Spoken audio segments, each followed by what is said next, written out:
宋瑶从侧门走进大厅，在我婚礼上，她穿了一条正红色礼服。顾言的母亲第一个站起来：“瑶瑶来了，快坐主桌。”我站在大厅正中央，婚纱是白色的，像一面投降的旗。没有人拦她，没有人看我。一个服务生端着香槟经过，我拿了一杯，手在抖，酒洒出来，冰凉的液体顺着手指往下滴。宋瑶，我喊她。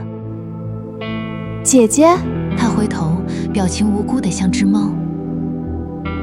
你穿红色，是因为今天的血要你留。她没听懂，顾言听懂了一半，她挡在她面前。你疯了！我看着她身后那个穿红裙子的女人。不疯，我从来没有这么清醒过。我转身走向舞台，高跟鞋踩上台阶的声音很响。司仪还在台上，她看到我上来，愣了，120张脸扬起来看我。有人在录像，有人在发消息，有人在看戏。各位，我是今天的新娘。